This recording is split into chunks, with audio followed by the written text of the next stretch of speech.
it does look good quality. So let's have a look at the, I'll just rock it over so we can see the faceplate. Probably got the light shining in it. So I've got pull boost and gain, tilt, so that's a new one. I have to hone in on that.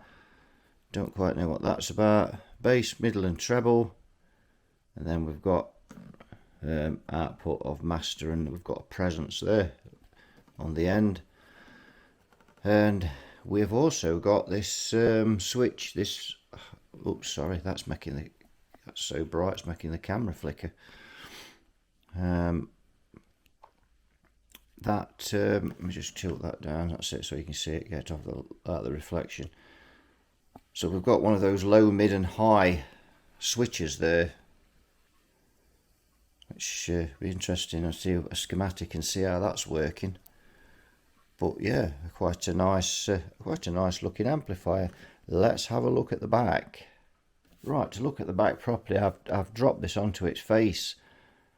Very interesting way this is laid out. So we've got this like a material there. So we've got obviously a board there. So I take it the valves will be, that's to stop people putting their hands on the valves. So we've got 16 ohms, 8 ohms, 2 times 16 ohms there. We've got a DI out, foot switch. So I presume that foot switch is something to do with channel switching.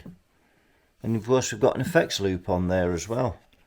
But very tidily made this. It's quite a impressive looking case. Let's have this panel off and we can have a look under there. I'll just say the reason this amp's in, it's got a bit of an intermittent fault, so it's looking like dry joints on this. So, but we're going to get this back off and have a look and see what we're dealing with. So we've got a nice G10 50 watt Celestion in there. So nice made cabinet, though obviously it's chipboard, it's not it won't be plywood, but well made. So yeah, so we've got the chassis out now and we're looking at that.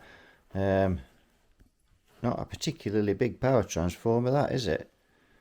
Output transformer there. And this amp, remember this amp's 20 watts.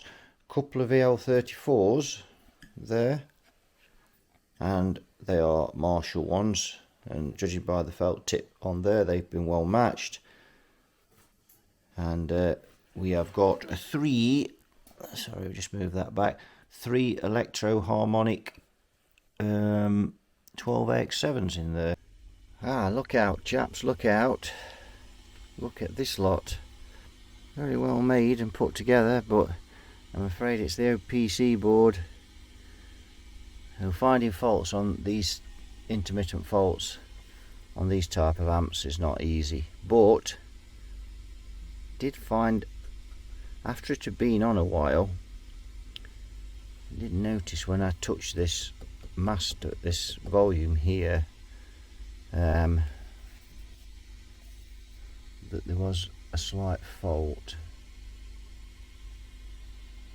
So what we're going to do is do a bit of probing, just testing. Right.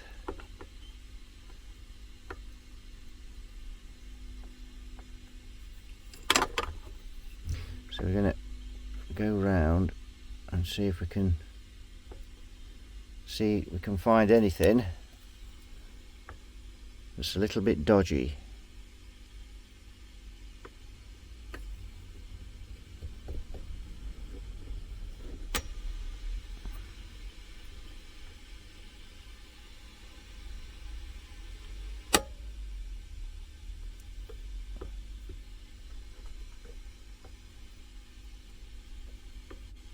Ah. Ew, I say, Holmes. Well, there's a problem straight away. Definitely. Let's hone in.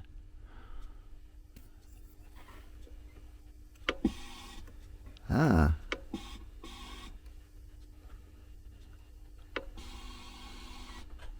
So that's obviously on that board, which in actual fact makes sense that there'd be a fault on that board, because obviously people turning all the controls and things like that. That'd be the board that gets the most usage out of these. This one never gets flexed or anything. No one ever touches that. So yes, I think we need to get that board out and do a bit of an inspection of it.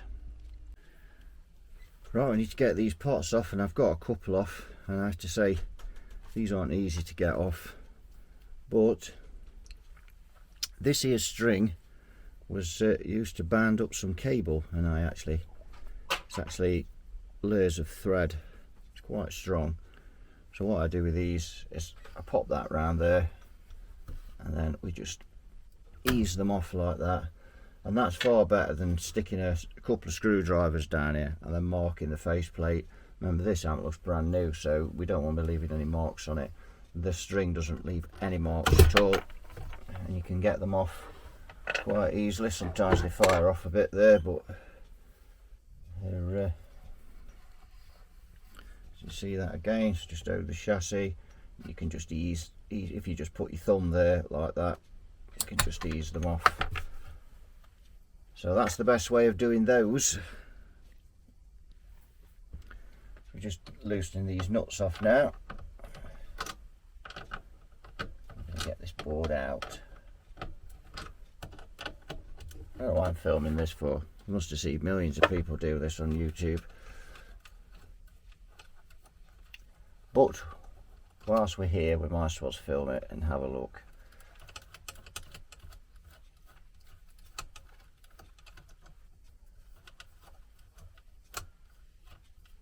So we're lucky with this one really, because quite often finding these faults can be a real pain, and sometimes you never get to the bottom of them. You just end up soldering every suspect joint that you see. I don't quite know how old this amp is, but I get the feeling it's not that old.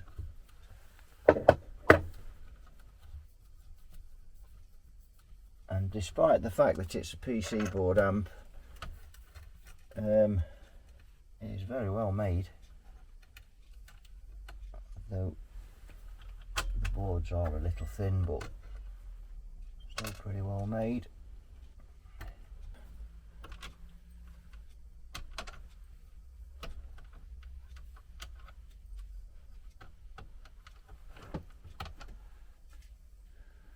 Tell you what though, that I'm not sure about. Just see,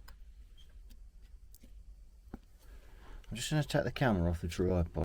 So looking at this wire here, that's been folded over this bracket, I'm just looking to see if that's chafing or not on there, and it's not, but and that is coming from this high and low switch here, so I presume there's voltage on that. Yeah, that's not very good, is it? You know, that's something that's probably not an issue, maybe for another 10 or 15 years, but that is being pressed down on there. I don't suppose it's a problem, but I just get a bit iffy when I see things like that, but it's no major deal. Right, let's have a look at this board. So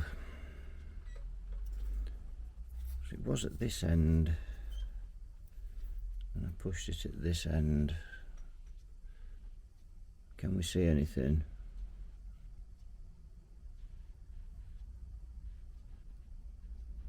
And as usual, no, we can't. So is it the pot? Is it the board? Right, I'm going to investigate in more detail. So I've looked at this board and I can't see any broken joints on it as such, so what I'm going to do is just solder it right across it, and then put it back in and see if we've cured that problem. If not, then probably looking at either a broken track or a pot or something that's damaged. Right, we've soldered up those, just had a solder around those joints, and I have put the board back in, just nipped up the nuts, and I've placed this over the top. And the reason I've done that is so some of the heat will generate, because apparently one of the problems with this is it was when it had been on for sort of half an hour. So I'll just put that over so some of the heat will get caught in there, and hopefully it'll warm it up. If there is any faults, we shall find it. But that was definitely a fault, that one. We seem to have cured that, but as with all of these type of boards, you get it all back together and then 3 days later it re-emerges. So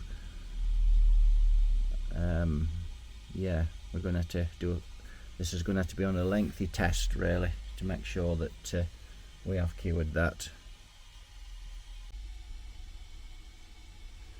Right, I've had this on test now for over an hour, and I've done a bit of probing round and all seems well. There is one thing on this. So remember our little transformer under there, and that is glowing after being on for over an hour, and I mean that is glowing. In fact, if you put your hand on the sides of that transformer, it's burning you. So whilst this is a lovely looking amp and nice and tidy inside and nice designed cabinet, I'm afraid that transformer is a little underpowered for this amp and is working overtime. So whilst this is a great looking amp, I have to say that that transformer will probably have a short life, given how hot it gets each time it's used for an hour or so.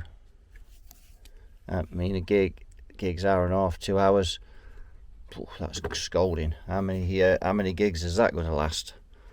But it all seems to be repaired. Aside from that, there's nothing. Obviously that's a design flaw, there's nothing we can do about that. So I'm going to put this amp back together now, and then I'm going to test it.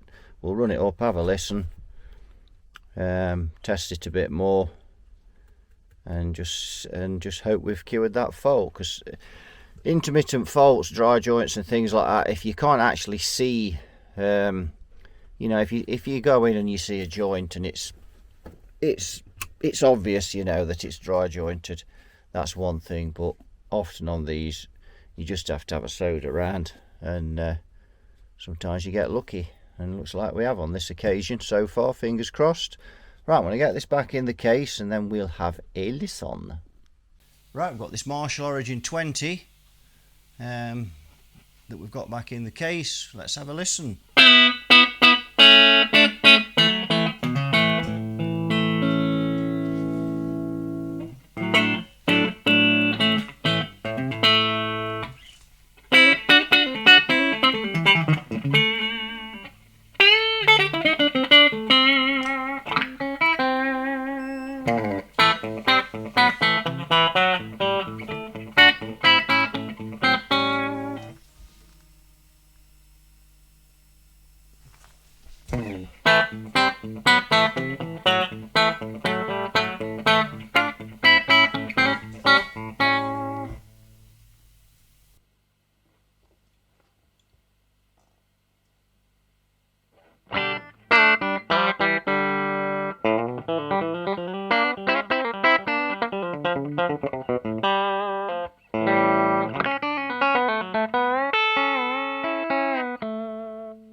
So there we have it, the Marshall Origin 20 all up and running.